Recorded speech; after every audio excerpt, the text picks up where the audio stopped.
Hello everyone and welcome to today's Theatre Art Life one-on-one webinar with Master Sergeant Rich Dickerson. I'm so excited to talk to him today. Before I introduce you to him, I have some quick housekeeping rules, as those who have seen webinars with us before know.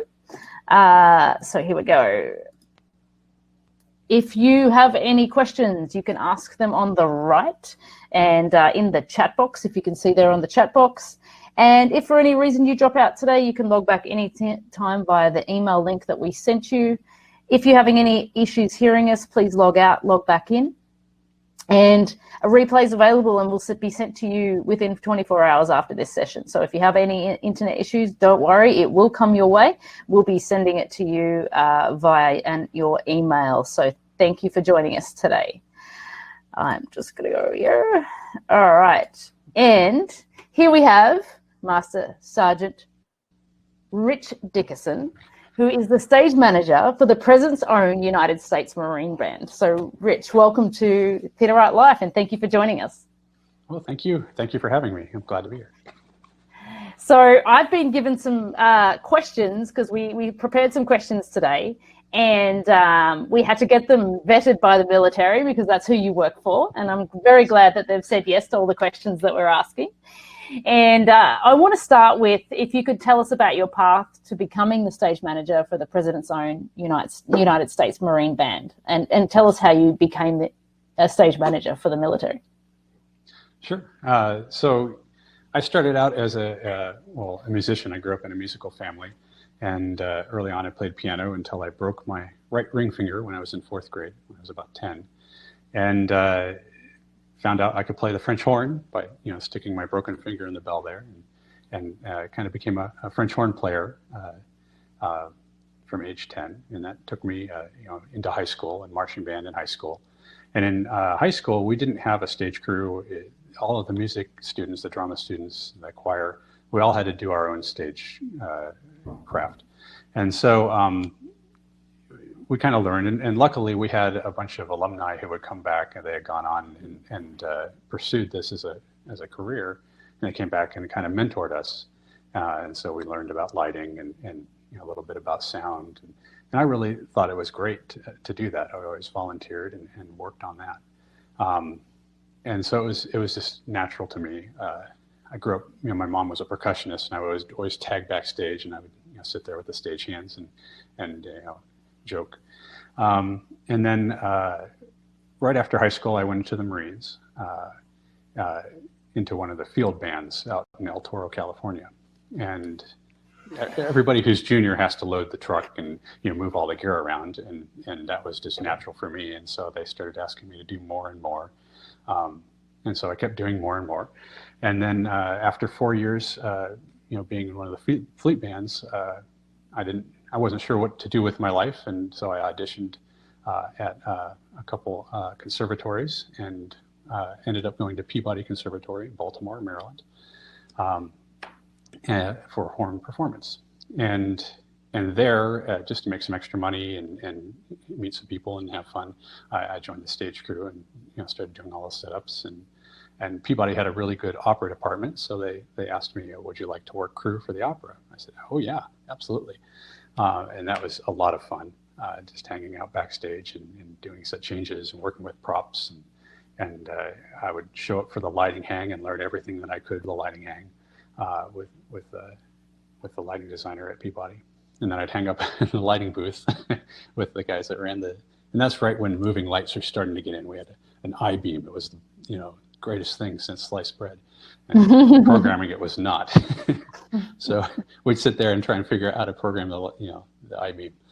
And so it was just always so interesting to me that I wanted to pursue stage management. And so I started stage managing the operas. And through that, Baltimore Opera, they had a young artist residency program, and they needed a stage manager for that. So I ended up doing that and stage managing all sorts of different things in Baltimore. And ended up, as assistant stage manager on the main stage for Baltimore Opera. And so having this background in theater, behind the scenes, and music, and having been in the Marine Corps, when I went to take an audition on the horn for the Marine band here, I met up with an old friend that I had served with before, who was the drum major, and we went to lunch. And he said, "Hey, we're having an opening for a stage manager. You should apply." I thought, well, okay, what do you guys want? He said, "We need somebody that does stage crew, that knows music, and knows the Marine Corps." I said, "Well, I've got all three." The perfect storm. Yes. So I went and interviewed, and I was very nervous, and went through the whole interview process, and luckily they picked me, and that was back in 2004, and I've been here ever since. That's amazing. Luck of the draw. Well, it's great because your skill sets perfectly served the role that they were looking for, So it's very, very unique position. So tell us, how many roles, stage manager roles, are there in the military? So officially, as far as I know, there are only two stage managers, official stage managers, and that's ours. So Master Gunnery Sergeant Charles Terry and I are the only two official titled stage managers in the military. That's our whole job. However, as everyone knows, you need a stage manager everywhere, anytime there's a performance. So a lot of the other bands, they'll do it as a collateral duty. So one of the musicians will take over that stage management role, or maybe it will be one of the audio production team, or sometimes once they become more senior in some of the bands, they take on a producer role, and they sort of serve multiple hats. And so that's kind of how the U.S. military does that. Oh yeah, there's me at the White House, stage manager. And so yeah, I know some of the other militaries. We had the pleasure to work with a couple foreign militaries, and they have stage managers working alongside with them. So I don't know if that's a collateral duty for them, or if it's a dedicated position. But we're very lucky here to be in a dedicated position. I love the words collateral duty. I've never heard a stage management role called a collateral duty. I'm going to use that somehow in my work in the future. So I assume that for such high profile events that you do, that you have to go through a lot of security protocol than maybe what a normal band or a normal show does. So does that mean that your days have to start super early and there's lots of waiting? Because that's what I would imagine it would be. And so tell us about those, high profile events. Obviously you're there in the White House, so you've worked there a lot. And you've probably got long days that you have to do. So how do you keep your group motivated? Oh, sure. Yeah, just like any other, there's a lot of waiting around, waiting for things to happen to, get into the location. And so I imagine just like any other crew, we just, stand around and talk. Or lately, my young, stage crew Marines have, they're always on the phone. They've picked up this online game called Among Us, but they try and tell me I'm the old guy. So you show up at an event pretty early and you hang around all day. So this is you in the White House. What was this event? Yeah, that was, I think that was for a picnic in the park, New York style picnic in the park there. You see the lighting kind of going along the top there. And we're there for a rehearsal, way before.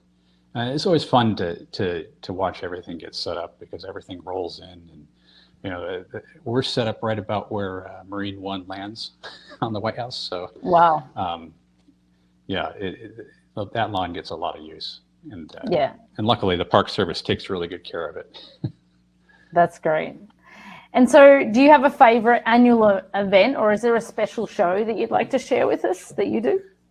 Oh, absolutely, yeah. So every year, in a normal year, we have a what we call a young person's concert, and that's or a children's concert, and that's always themed,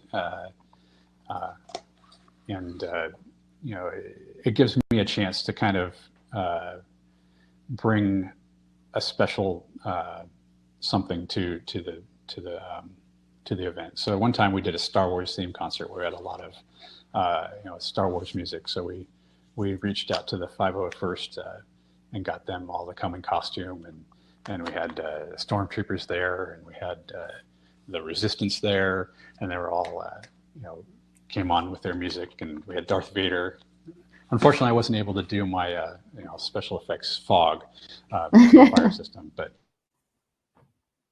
Oh, we've lost him.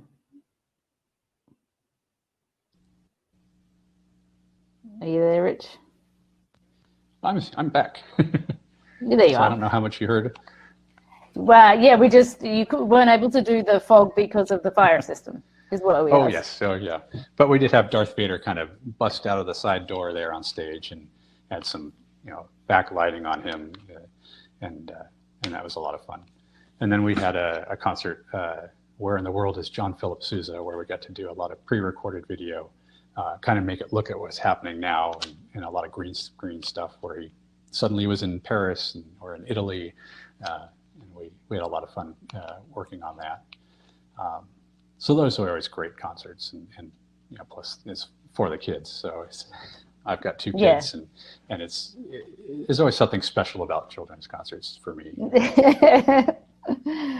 So doing the children's concerts rather than performing for the president, like it's amazing.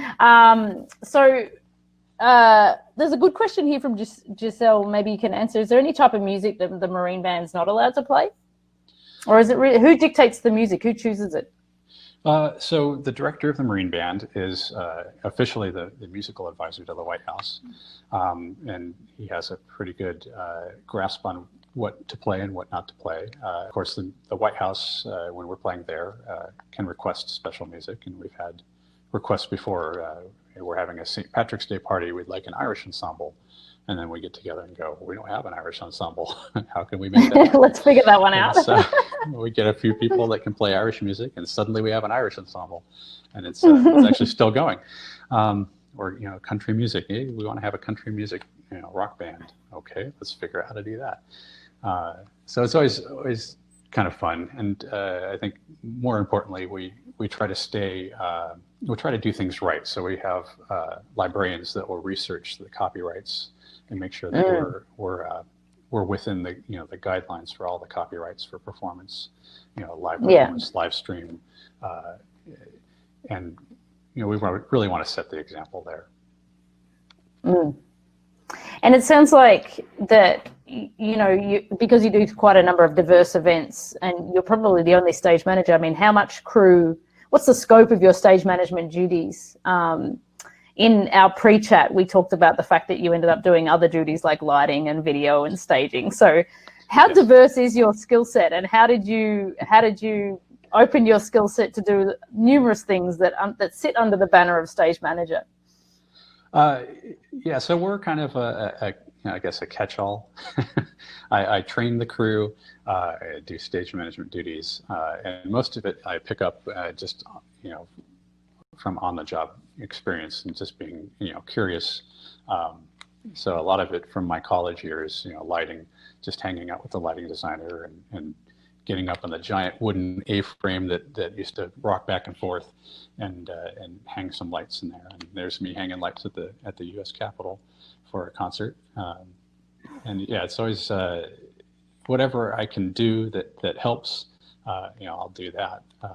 So lighting is one of my loves. Luckily, we have 3 professional audio engineers here, and we're about to have a video crew as well, professional video crew. So I'll be learning from them, definitely. So we'll no longer be a one-man band in that sense. So you'll get to hand off some of those duties to some other people. That would be good. And it will look better too, I'm sure. So you've often got like millions of people watching your performances. Do you ever feel the pressure of that? I am always nervous before the band starts playing.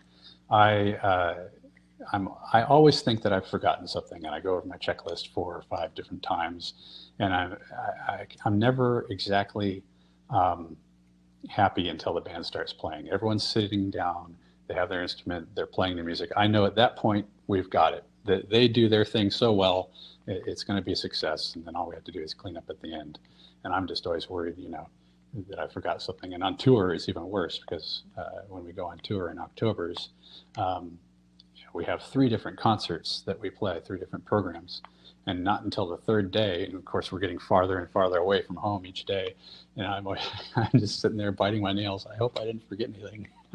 Day 3. So yeah, I'm always nervous, and then once the band starts playing, it's a big relief. And this is one of those situations. Where is this? Tell us about this one. So that we're standing right at the U.S. Capitol, looking out at the National Mall there. And that's set up for inauguration. They're actually building that stage right now. And we sit just below where the president speaks. And then this, I think, is for one of the President Obama's inauguration. So there's a lot of chairs all the way out the mall. And I had to take this picture because I was just amazed that there were even that many chairs in Washington, D.C. That's amazing. And so when you had to do that, you're there sitting there for a while, and like, have you got to sit there for the whole ceremony? Like, are you like installed there and you wait there all day? Oh yeah, the band is there. So the stage crew goes a little early. We're always just a little bit early in front of the band, and we're there, in the dark, setting up. And you mean dark as in early morning setting up, right? Oh yes, yeah. I think we get there around 2 or 3 in the morning, and we make sure everything's set up, and then we go and hide, and then the band comes out, and they sit there for the event and play, and then once they're done, we come back out after everything's. And a lot of my friends joke, "Hey, I'll see you on TV at the inauguration." And I say, "No, if you see me, something's horribly wrong." It's a problem. That's fantastic. So on that, given that if you see me, is there any funny stories or mishaps that you've had behind the scenes that you're able to share with us? Oh, always, yeah. I picked a couple for this. There's the first one was we had a Souza statue dedication. So we had somebody make a giant bronze statue of John Philip Souza, one of our previous directors. And, that's this picture, right? Yes. So yeah, the statue's there behind the blue curtain, and we wanted to have some sort of big reveal, and so they asked me to figure something out, and I went to a company, and they said, "Oh yeah, we'll do a kabuki drop," and I said, "I don't know what that is, but it sounds fun." So they came out.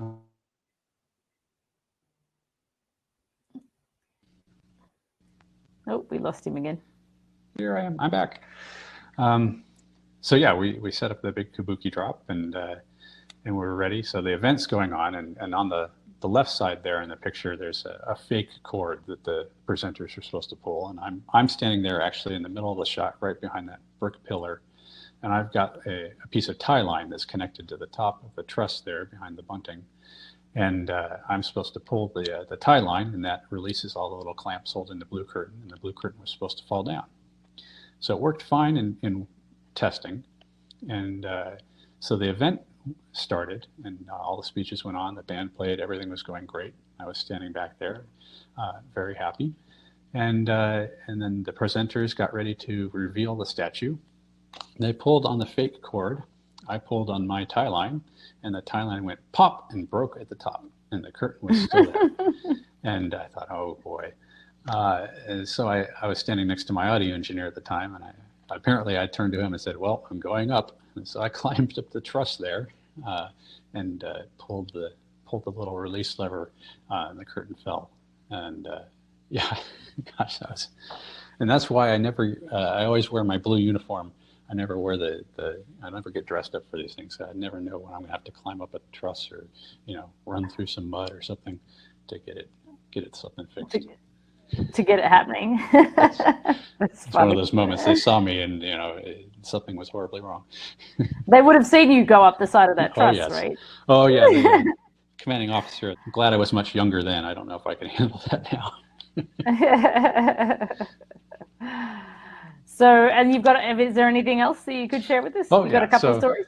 Yeah, we had another one of my memorable experiences with the band. We were playing this piece called Circus Maximus by John Corigliano, and we had Leonard Slatkin guest conducting.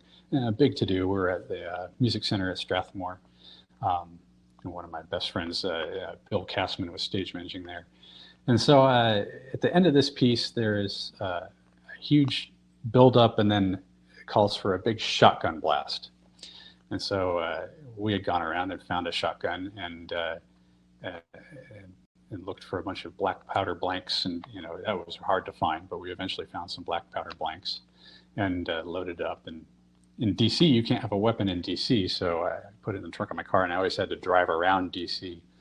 These crazy routes. This sounds dangerous already. This doesn't. I can already tell it's going to be a bad story. Okay, keep going.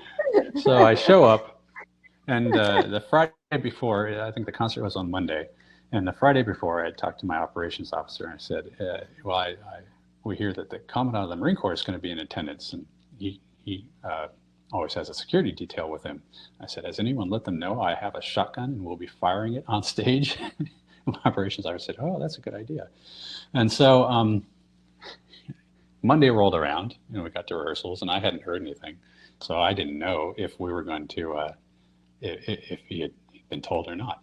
So get to the performance. I'm in my red uniform, and Bill Castleman's over there laughing at me, and I go on stage, and I've got the shotgun broken down over my knee, and I'm kind of staring up at the box where the commandant is, and I see a gentleman in a suit behind him.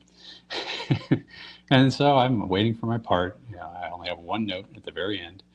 And so it gets closer to the time where I'm supposed to fire the shotgun, and I close up the shotgun, and I see the gentleman in the suit standing behind the commandant kind of lean forward. And I thought, oh boy, this may be the last thing I ever do with the band. It gets closer, and I stand up, and I point the shotgun well away from, from anybody, and I see the gentleman in the suit kind of reaching into the side of his suit there, and I say, okay, well, I'm going to make this good. So ended up, the last note, holding, and then finally, Mr. Slatkin points at me, and I fire the shotgun. Bang! Huge noise, and then this deafening silence afterwards, and somebody way up in the third balcony shouts, "Holy cow!" And then the applause happens, and I thought that was just pretty funny. Definitely can remember that forever. That's amazing. Quite a nerve-wracking experience, I think. Oh yes, a lot of fun too. Oh, absolutely. So, given that experience, I mean, that's quite a very specific experience with regards to your job, because you've got so many people around you that might be sensitive to something like that, as opposed to normal theatrical things where that might be expected. So, you've got an entertainment role in a military environment. So, how does that compare? What would you? Because you have worked in general entertainment. So, what's different about it? Rank is definitely different. Yeah. Coming from a stage management, where you've got the director and then you have the stage manager. Things around here are, a little different. So when you're stage managing, you have to really rely on tact. You have to really, make sure that you're passing the correct information, and you have to, make sure that you're being courteous at all times, and something we should all do, and it's just even more so here. And then if somebody does have wants to pull rank, then you have to get all diplomatic. Mm-hmm. And you have to. Who are you essentially reporting to, seeing that there isn't the normal theatrical structure? Yeah, so I work outside of the operations office, and that's. So the operations office takes care of scheduling all rehearsals and performances. Something a normal stage manager would schedule rehearsals, and that's something we don't do as stage managers here. And we work with our operations office, so we're kind of split up there. But also we're in charge of the stage crew, and so something and we're in charge of training them as well as and everything for stage crew side, also for the Marine Corps side. So something that a normal stage manager wouldn't do. And we spend a lot of time actually mentoring them. So these young men come into the military to be infantry Marines, and they get assigned to us randomly. And and so their peer group is going to college for the first time. It's that peer group that you're away from college for the first time, except my young men have been trained to kill. So it's always an interesting group, and I really enjoy working with them and teaching them. And suddenly they're on the stage crew. Yes, yeah, exactly. Michael Donay asks, what's a typical week look like for the band? Oh, it's always different. We have a normal rotation, so beginning of January through the end of May is kind of our winter and spring concert series. And normally we'll do a concert every Sunday. So Tuesday through Friday will be rehearsals, gearing up for that concert, and then we'll go out there on Sunday and load in. The unique thing about us is we do very few concerts here at our facility. Most of our concerts are all runouts, so we're one of the most well-traveled musical organizations, and our gear reflects that. Unfortunately, it just gets moved around a lot. And then in the summer, from the beginning of June through the end of August, so normally we would have concerts every Wednesday and Thursday at the U.S. Capitol on the steps there. And then Fridays, the band also performs at the Friday evening parade at the barracks. And then September is kind of our gearing up for tour month. And also we have a Music in the Schools initiative that we do.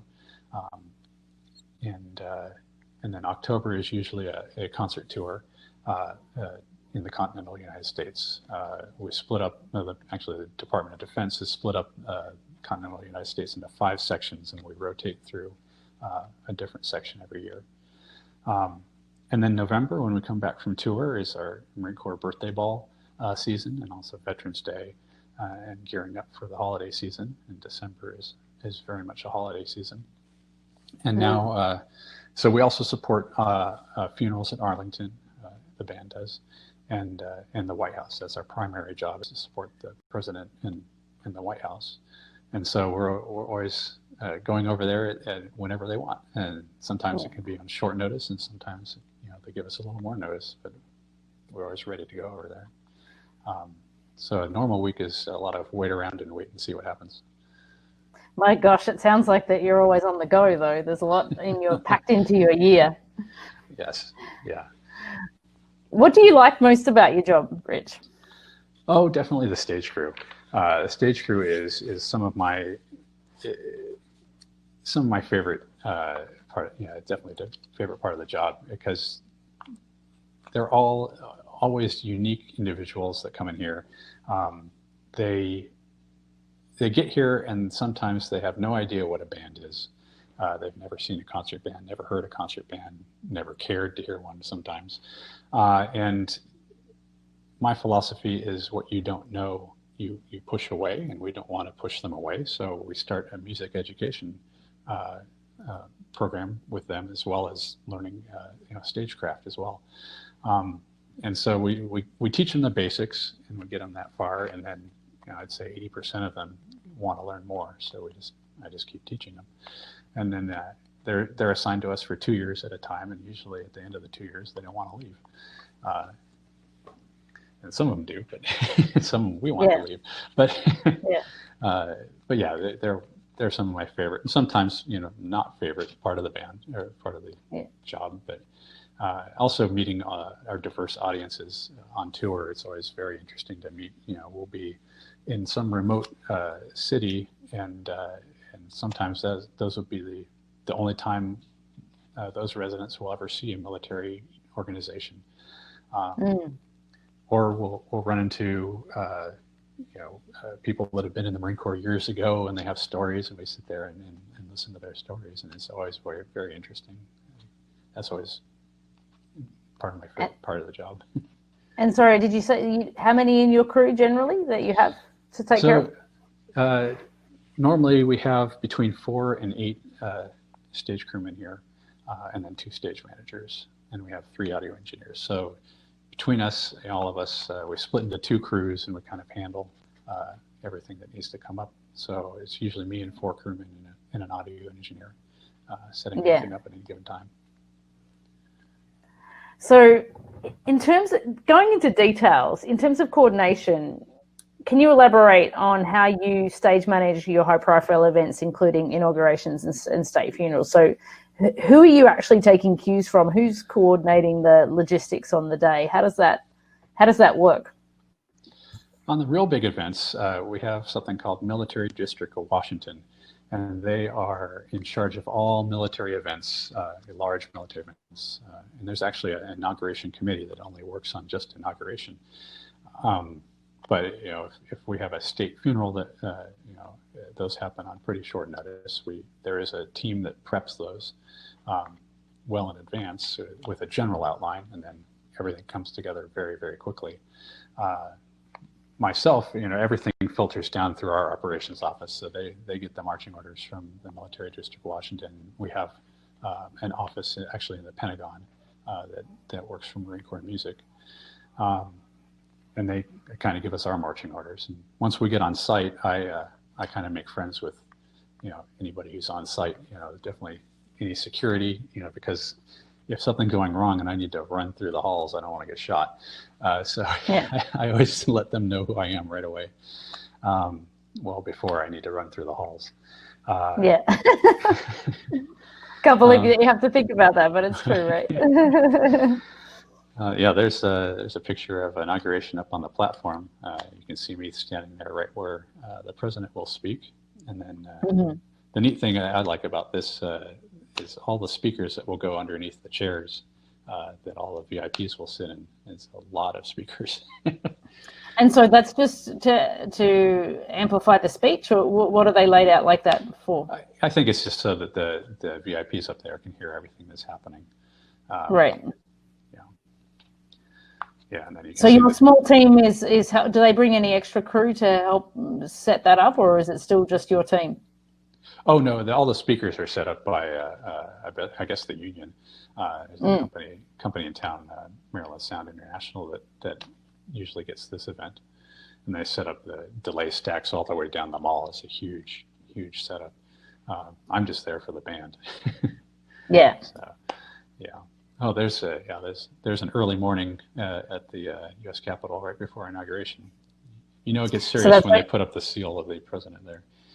Yeah, and so this is you setting up at what, like 4 a.m., 3 a.m.? What? Yeah, it's somewhere around there. We call it dark 30. Dark 30? Yes. And this one? Oh yeah, that's behind the scenes at George H.W. Bush's state funeral. That's one of our sound engineers, Mike Dickerson, there on the board, and he's mixing a feed for the broadcast truck inside the cathedral there. And we're just off to the side there, out of sight. So in this situation, you're obviously supporting the funeral, but between hearing about that you're going to support it and who's going to be choosing the music and coordinating the logistics and stuff, who's doing that? Oh, so the music, the director will choose that, and he'll pull in resources from the library if he needs. So it's the same as you said before, the funeral, but there was no personal preferences from the family or anything, or because it's a state affair, it's driven by you guys. Yeah, the family definitely has a say in what music, and they work with the director of the band and the planning committee, and then we make it happen.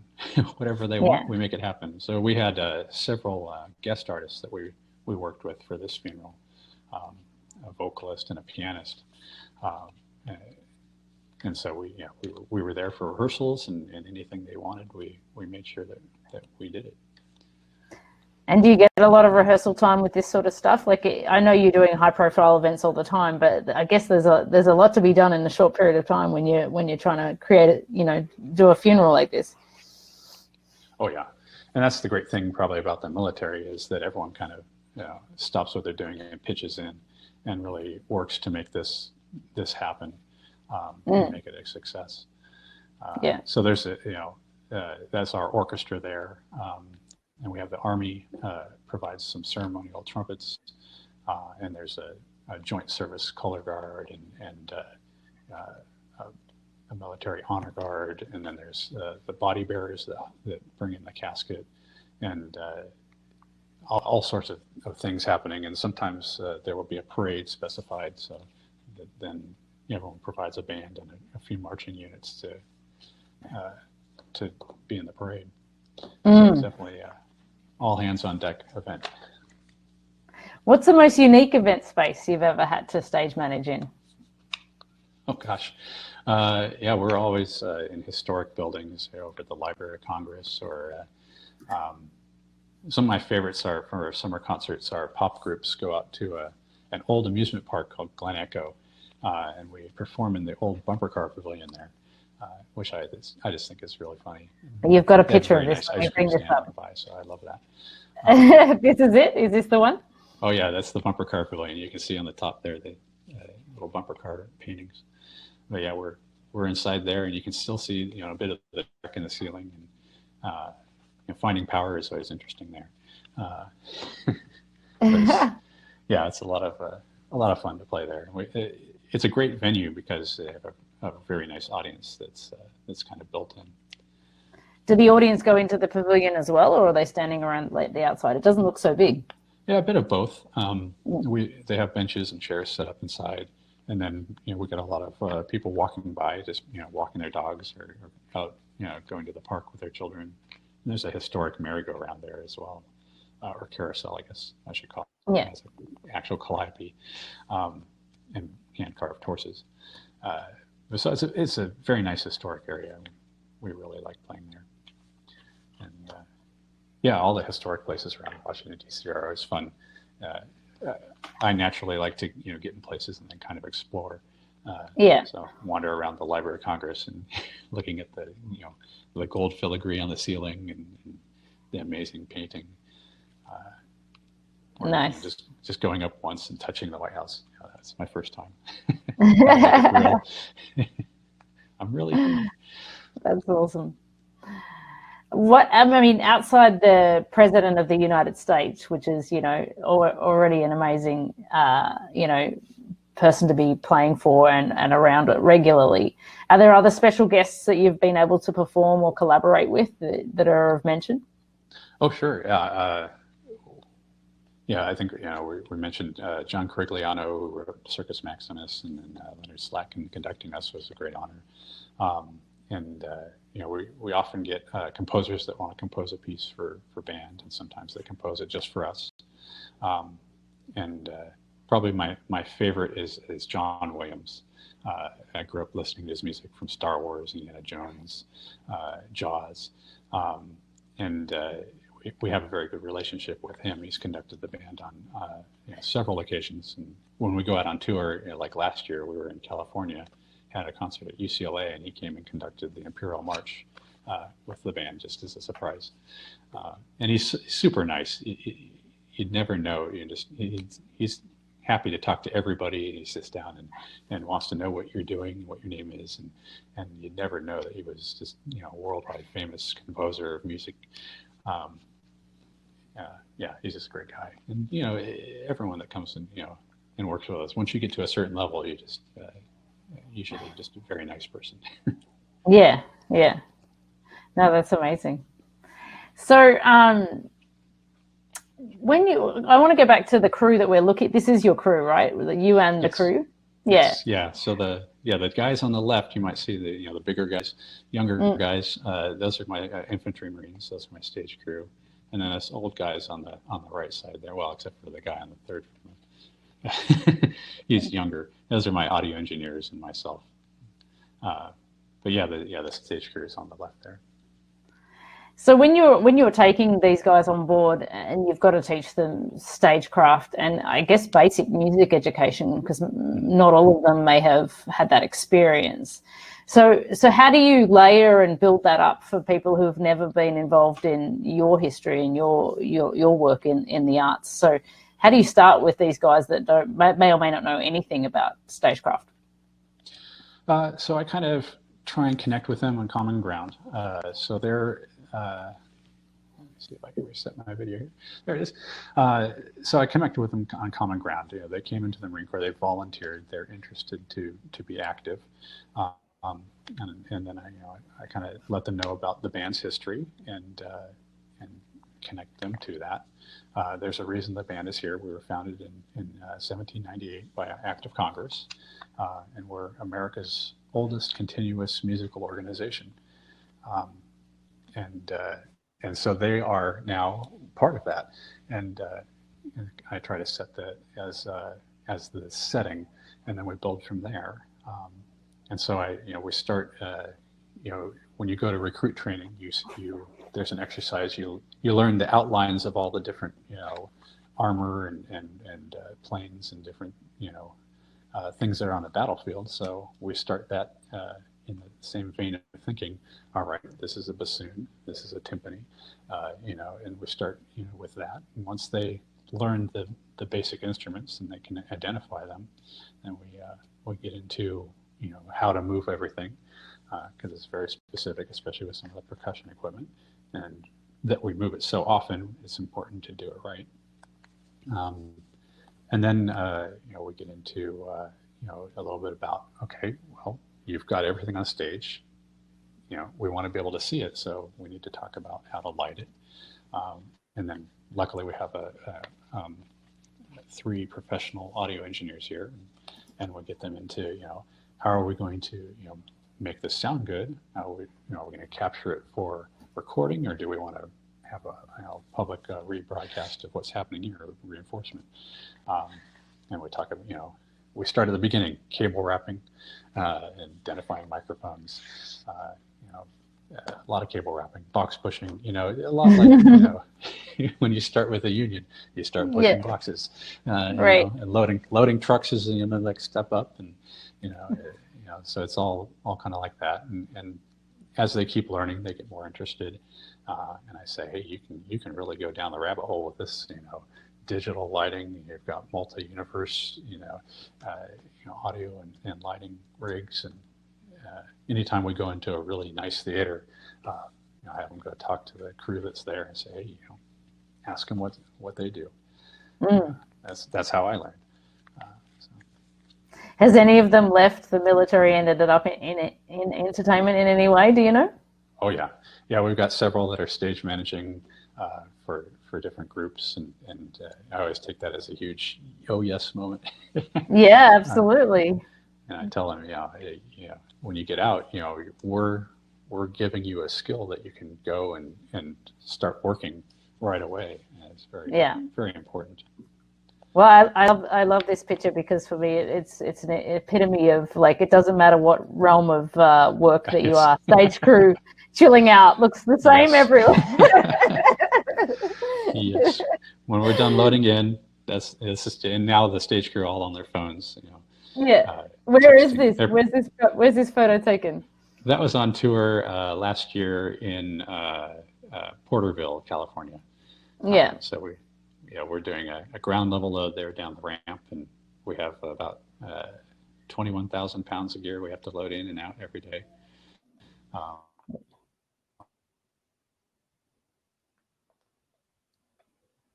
Oh, we lost you there for a sec.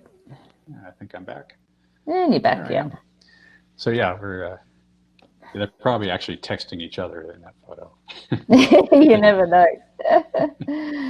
And this event here, tell us about this one. Oh, so that's a group we call Free Country. That's our country rock band, and they're performing there at a normal summer concert at the Capitol. And so we set up those little tiny line arrays there with our genie towers, and we've got our LED lights lighting them, and our winger risers there. And so the crew will go in there, and I'll teach them the lighting, and we'll get them to build the arrays and run all the cable and plug everything in, and the breakout boxes and the snakes and all the audio stuff, and run everything to the front house board. And they learn all of that, and hopefully someday they'll be able to go somewhere and go, oh yeah, I know how to do this. Or at least, ask a question, know enough to know that they don't know how to do it, and ask a question. And is that set up and struck in the same day, or is it like something that's set up there for You've always got to kind of clear that area, right? Because it's such a iconic space. Well, that, and if it rains, we don't want to leave our gear out there. yeah, it takes us about 3 hours to set up and about an hour and a half to break down, and then we go home. Yeah. As a French horn player, has being a musician helped you serve you as a stage manager, you think? I'm sure it would have, given the roles and the duties that you do for the military, right? Oh, absolutely, yeah. Like any other stage manager that manages a music-based group, reading music has been very important, especially for our children's concerts or any special concert that has some sort of video element or a lighting cue or any other cue like that. I'm able to follow along with the score and call those cues in time, which is a valuable skill, I think, for a stage manager of a musical organization. And then as a benefit, having played in different brass quintets and woodwind quintets as a horn player, I'm familiar with those different setups, and so I can talk to the musicians with some sort of knowledge of what they want to do and how they want to set up. An orchestra setup, I have a pretty good idea of where things go. Yeah.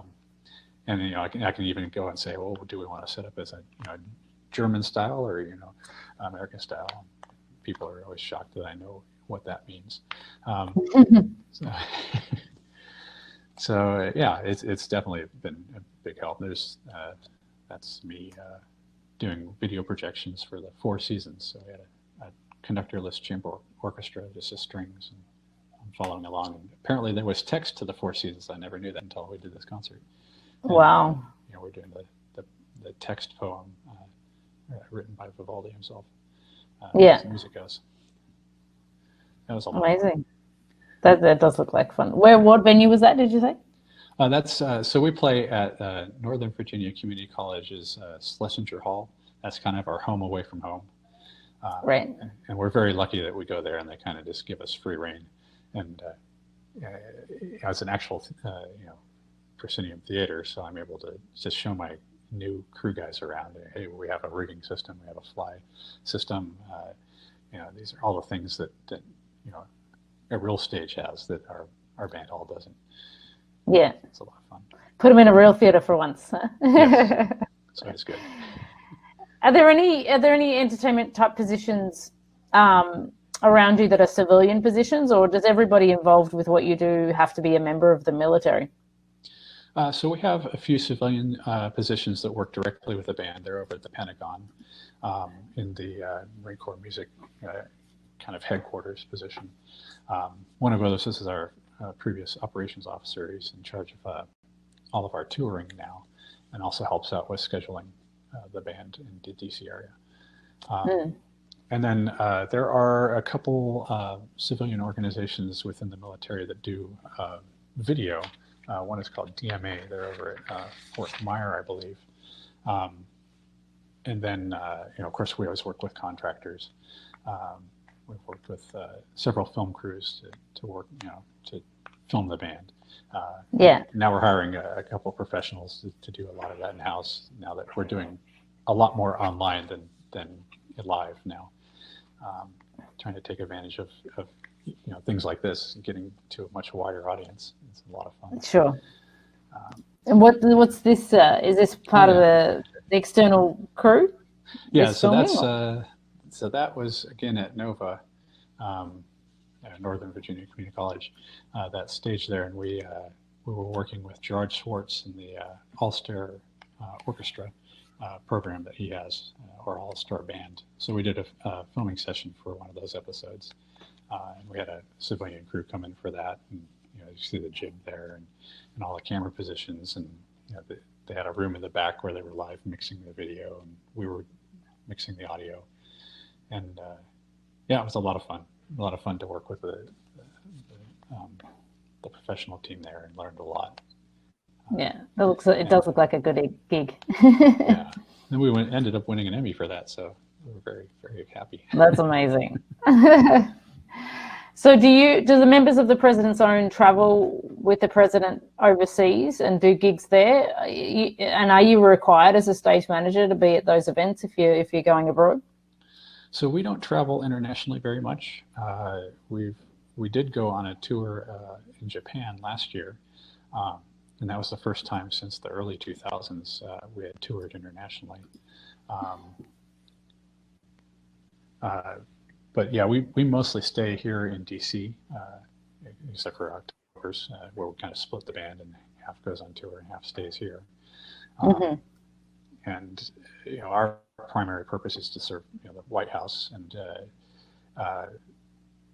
kind of internationally, the bands provide their own territorial engagements. So if the president goes, say to Great Britain, the bands there will play for his them, yeah. And so we get to do that, when people come and visit us. And so we're always learning a different national anthem, and we go over to the Pentagon for an arrival ceremony, and then a lot of times we'll play for the state dinner at the White House. One of those times we got to sit on the roof of the Oval Office recently to provide provide music for the dinner in the Rose Garden. It's a pretty neat. Don't step. That's there. awesome. That's great. Definitely, it's very neat. And what's this photo here? What is this? Is this some people arriving, or? Yeah, that's just set up at the stage at the Sylvan Theater there at the Washington Monument, and then it's always neat to see the boss fly by. Right there. That's great. What was I going to say? Giselle asked, how many styles of uniform does the Marine Band have? Do they have like different ones for different events? So how does that work? Sure. Yeah, we have what we call our ceremonial full. That's the red uniform you might see behind me in one of these pictures here, with all the braiding and the buttons and everything. Right. Yeah, I think. Yeah, we can see it behind you. Here. Yeah. Yeah, with the white braiding, and so that's actually a traditional Marine Corps uniform. Early on in the Marine Corps, the fighting Marine would wear blue with red piping, and the non-combatants, back then you had the drummers and the fifes and the trumpets that would march the troops into battle. To mark them as non-combatants, they wore the inverse of the Marine Corps uniform, which was red with blue piping.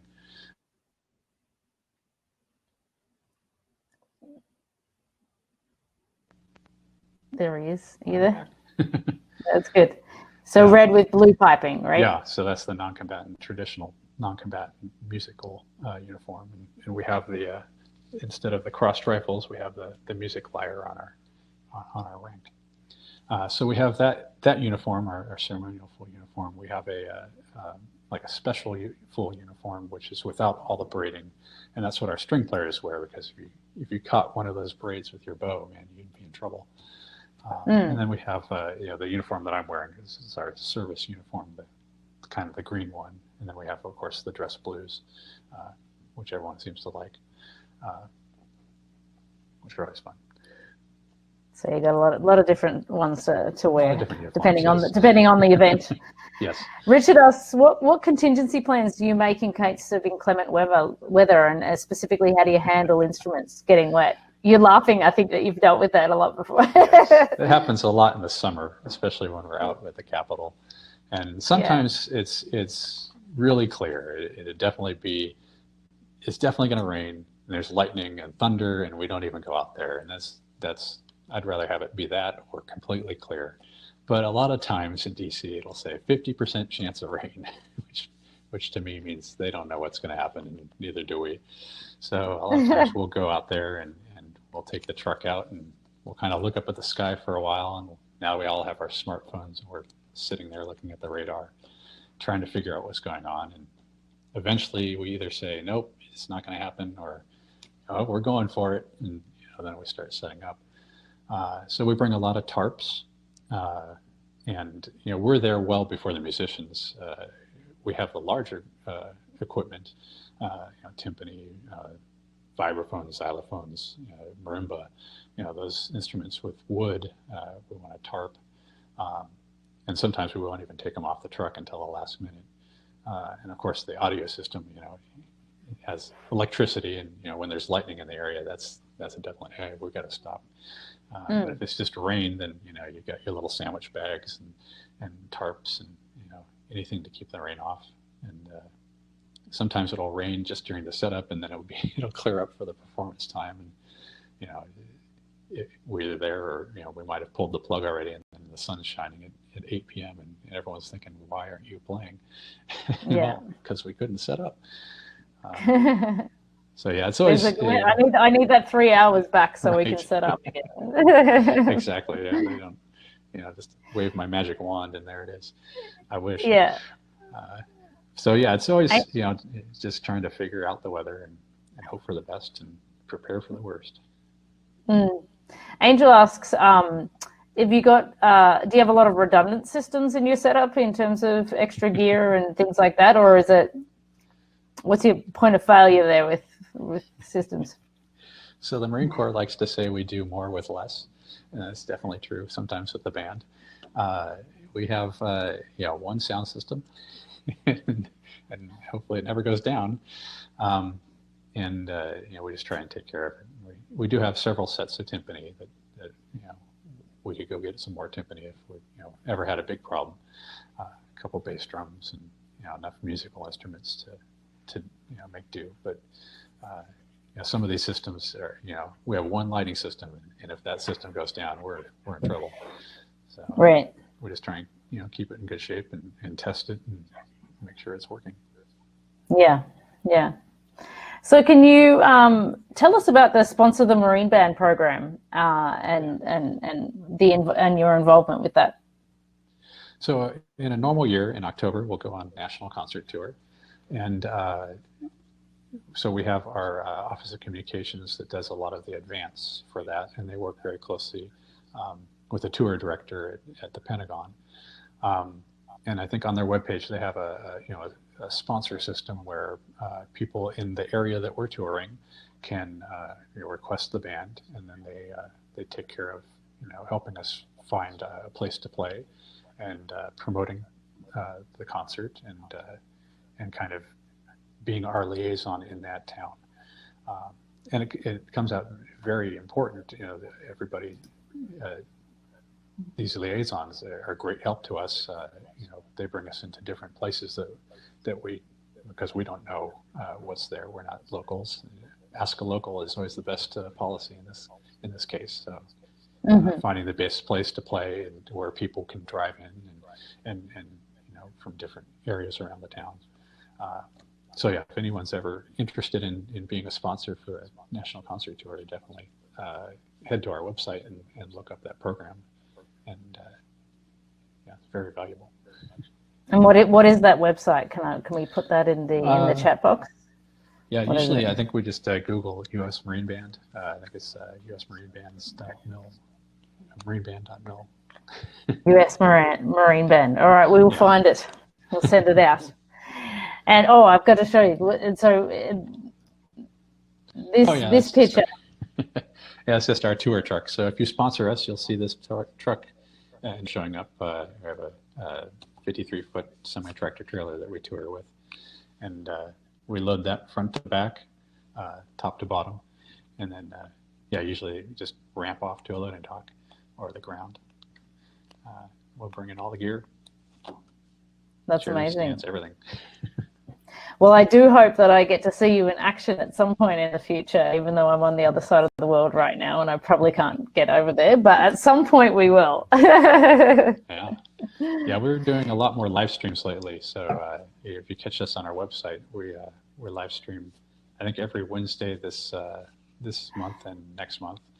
And then we do have a YouTube channel as well where you can see all of our old performances. And a lot of our neat things. We have a Veterans Day special coming up that is really neat. We just filmed at the Marine Corps Museum. That's amazing. There you go. Shelley's put it in the chat box, the Marine Bears. There you go. Thank you so much, Shelley. That's it, yeah. And we've hit our hour, Rich. So thank you so much for joining us tonight or this morning for you for TheatreArtLife. I really enjoyed learning about your role. And yes, thank you so much. And I really appreciate your time tonight. Oh, absolutely. Thanks for having me. It was my pleasure. You have a good day. I know you've got to get yourself to the White House this afternoon. So busy man. All right. Thank you. Thanks, Rich. Bye. Bye-bye.